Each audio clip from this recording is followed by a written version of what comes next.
Hi, I'm Andrew Wasson. Thanks for joining me for my weekly guitar blog. It's May 8th, 2016, and this week we're going to do a 2-octave guitar scales lesson as a slow alternate picked exercise. And this week's question was sent in from Andre. He's out in Cape Town, South Africa, and he wrote in with this email message. I was wondering if you could record a video lesson on how to go about playing through the 2-octave major and minor scales by using slow alternate picking, please. I want to learn the best fingering positioning on these scales the correct way, if such a thing exists. Thanks from Andre in Cape Town, South Africa. Well, thanks a lot for writing in, Andre. Practicing guitar scale patterns of any type, major, minor, whatever, pentatonics, even arpeggios, is just simply critical for both, just guitar technique and fingerboard knowledge and all that. Learning the patterns will not only help in developing several ways of how you're looking at playing through ideas on the guitar fingerboard, locations for stuff, but they're important for improvisation and most of all, something you probably never thought of, ear training.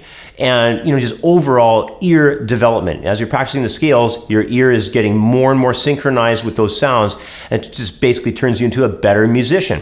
So the better that you know the guitar neck and the scale patterns and all that, the better player that you're going to become over time. So that's why it's so critical. Now in the lesson here, I'll be focused on alternate picking the 2-octave major and minor scales off of the 6th string and the 5th string. And once you learn these shapes up to a good level of playing skill, you'll be able to apply them to any key you want anywhere on the guitar's fingerboard. So let's zoom in on the neck and get started.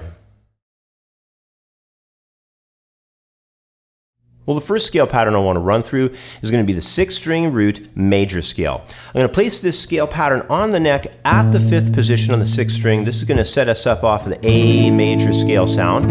Here's just a general layout of this pattern. You can follow along on the diagram that's going to be on the screen. It goes like this.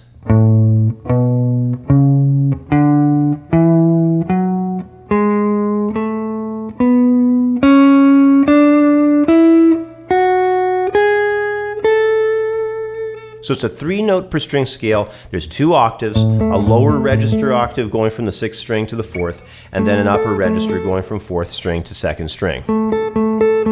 Now once you understand the layout of the shape and you can picture it in your mind and get through it not too bad and it's fairly well memorized, the next step is to turn on a metronome and begin playing it against a beat. Now I'm going to put the metronome on at 88 beats per minute. I'm going to start just by playing through the scale pattern, doing alternate picking with quarter notes.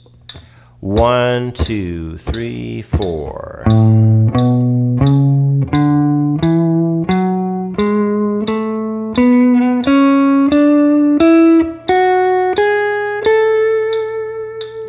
Then the next level is to move up to 8th notes. So here's 8th notes through it. 3, 4.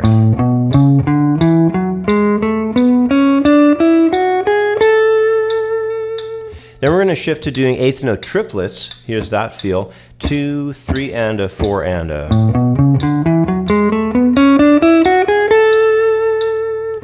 And now we're just going to shift up to doing 16th notes. So that's going to be 4 attacks over the 1 click of the metronome. So 2, 3 E and a, 4 E and a.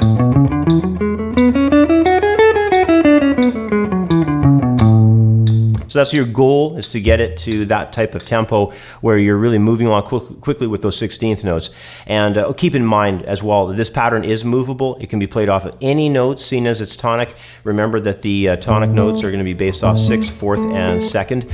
And always be very clear, where all the tonic notes are located. They're the naming notes, and you're going to need to be very well acquainted with those locations for when you're playing in different key signatures and so forth. So the next pattern that I want to run through is going to be the 5th string root major scale. I'm going to place this scale pattern off of the 5th position, 5th string, giving us a D major. And here's how that's laid out. I'll give it up on the screen there so you can see the image and follow along. It goes like this.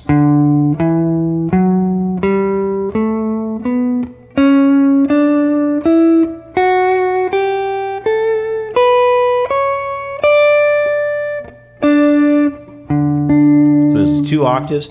We got 5th string to 3rd, and then 3rd to 1st. And we're our notes in the scale are all from the D major scale. So we've got D, E, F sharp, G natural, A, B, C sharp, and then the octave. Then it just starts again, D, E, F sharp, G, A, B, C sharp, and then the D up again.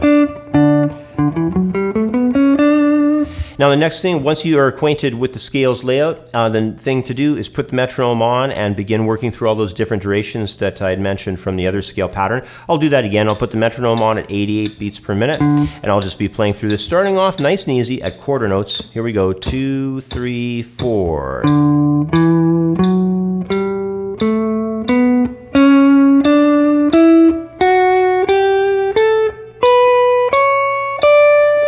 And here we go again, but eighth notes this time. 2, 3, and 4, and 1.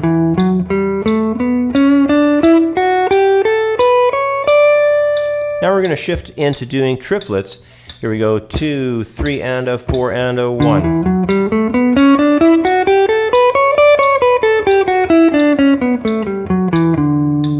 And now we're going to shift over to doing 16th notes. 2, 3, E, and a 4, E, and a...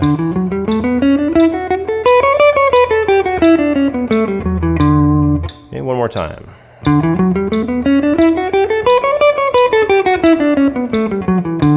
And remember, these patterns are movable. So once you get them down in one area, you can shift them anywhere you want. So I just did the key of D major in that case, but if you shift it up forward by one whole step, or even take it up a step and a half, there's an F here. Play that exact same scale pattern off the note of F, and you've got an F major scale.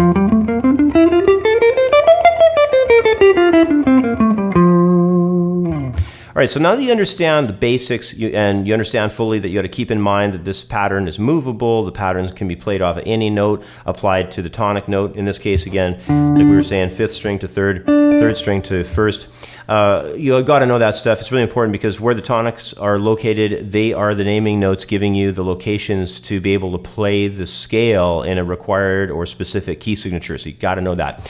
We're just going to take a short break though and come back in just a moment. I'm going to run through some minor scales for you.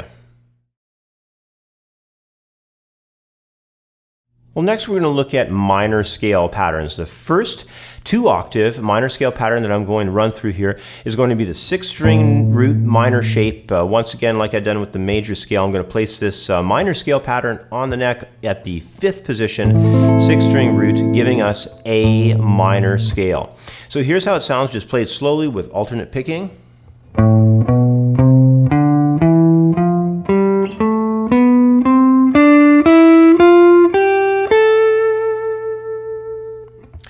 Now, again, what you really need to understand is that these scales are operating exactly where the naming notes are for the key signature. So you need to understand, here's our first octave from A to A at the 6th string to the 4th string, and then again, A up to the higher A at 2nd string for our 2nd octave. And wherever you slide the scale pattern around, that's the new key it's going to become. But before we start discussing how to move it around the neck, I just wanted to also put a metronome on and again, stress the importance of using a metronome to develop the different feels in the different durations, because it's not good enough, unfortunately, to just understand how to play it, like getting the basic fingerings down and know the outline of the shape and being able to alternate pick it smoothly and all that. It's just that's the baby steps. That's the very, very beginning.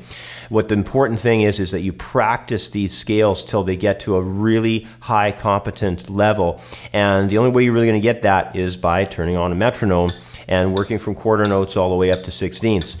Now, what I'm going to start with here is just quarter notes at 88 beats per minute again. Here's how this scale pattern sounds. 2, 3, 4, 1.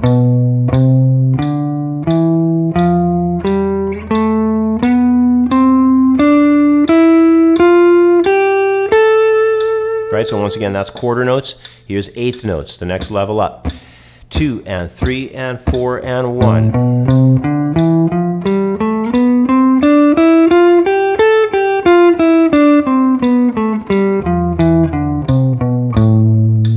Next level from there is going to be 8th note triplets. That would go like this. 2, 3 and a 4 and a 1.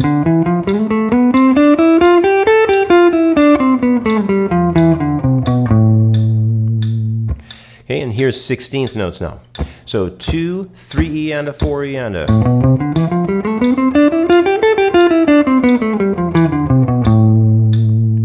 And like we had discussed with the major scales, if you just move the idea of the overall pattern off of a new root, so this happened to be A minor in the 5th position, if you moved it, let's say, up to a C at the 8th fret, and you just took it off of the C's in the 2-octave layout, you would now have C minor scale.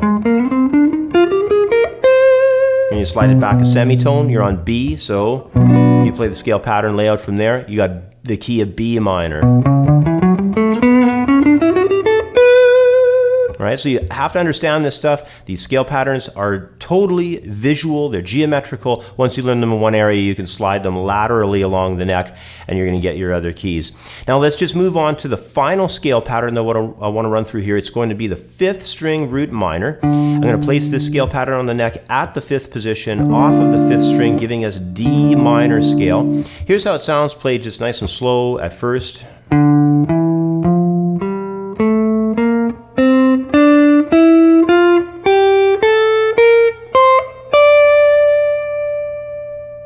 So, you know, one of the things that I know is important for people when they first start getting into scales is they get really hung up on finger patterns. They're always worried, well, am I using the right fingering pattern? What's the pattern when I go up? What's the pattern when I go down? I thought it was interesting when Andre wrote in with his question, because he actually put in the question, does this even matter?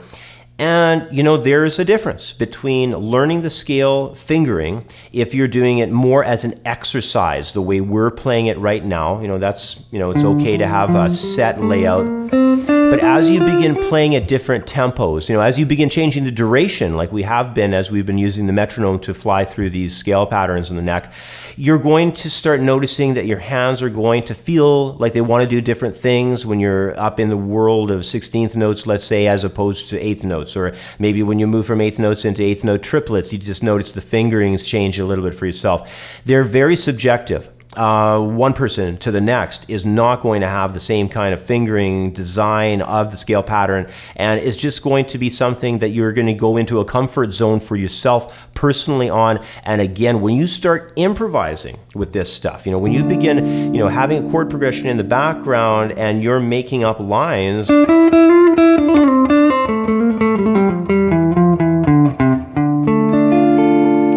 when you do ideas that are melodic, when you're improvising and you're just coming up with ideas on the spot, your fingerings are going to be extremely arbitrary. You're just going to flow, because remember, when you're doing that kind of work, it's heavily involved around phrasing devices. We play musically using hammer-ons, slides, bends, pull-offs, vibrato, different, you know, ideas overall with double stops, and, you know, these 2-note chord concepts that you'll come across, like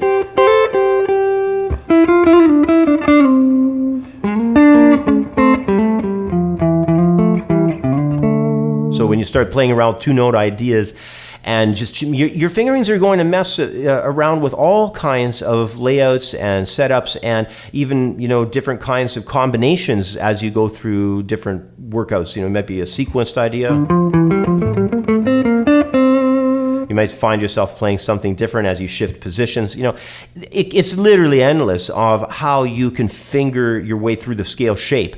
So my suggestion is, you know, keep this as sort of a line of thought in your playing, that you're probably going to start off in the early days as having a fingering concept. Probably more so for the fact of how you just play the scale through as an exercise. But as time goes on, you're going to be working more of playing, I guess, you know, just from your intuition and from your gut instincts, and, you know, how you're going to want to hear a line move around, and how you're going to want to have fingering for particular phrasing devices, like perhaps, especially slides, you know, and hammer-on and pull-off concepts. So there's my, you know, blurb on fingerings. It's a big topic because it's very personalized, and, you know, you can't just say one fingering is the way that you use for this pattern in this area. It doesn't work like that. It's basically going to be very arbitrary on what you're trying to say musically with the scale later on. And that's why I think, you know, it's important to do improvisation practice, but it's also important to write structured melodies. Just compose ideas, write them down.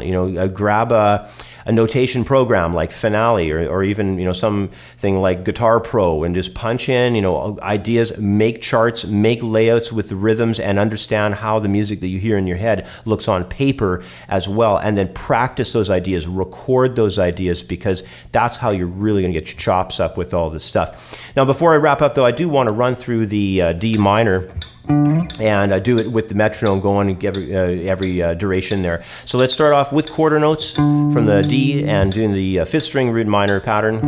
Here we go. 1, 2, 3, 4.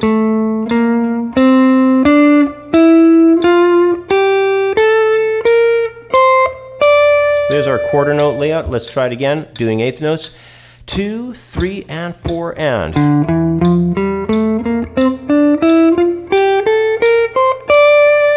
Next, eighth note triplets. Here we go. 3, 4, and a 1.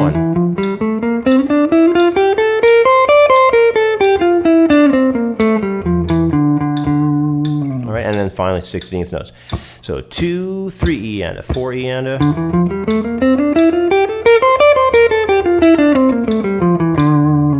All right.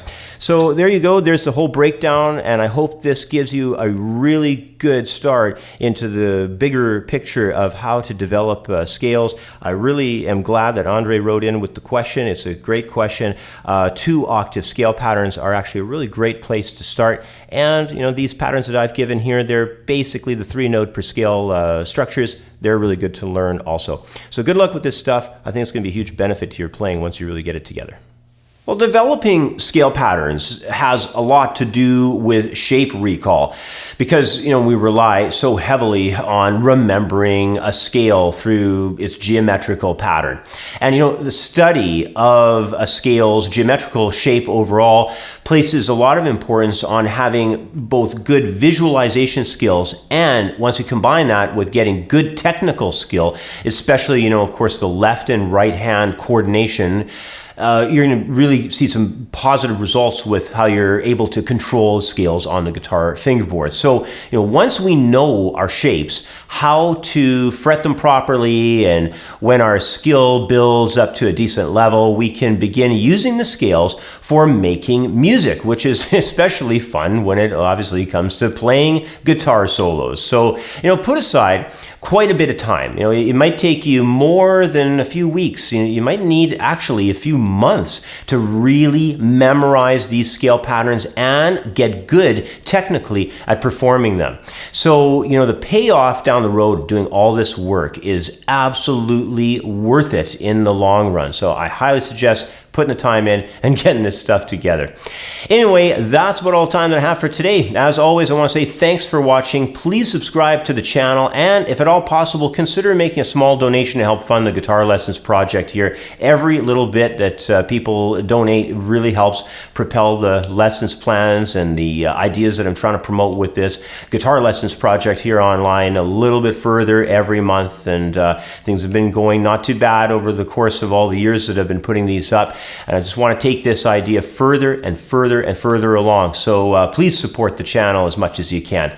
Anyway, have a really good week, and I will catch up with you next time. Bye for now. If you'd like to learn the modes and really get an understanding how they can be used musically to write songs, play a solo, or compose melody lines, then you're in luck. My ebook, Using the Major Scale Modes, is a comprehensive manuscript outlining exactly how modes are used both in harmony and to compose melodic ideas. Over 50 pages of scale patterns, example progressions, and music theory all create one of the most comprehensive methods on the modes available. Using the Major Scale Modes is available for instant download in the View Our Products area at creativeguitarstudio.com.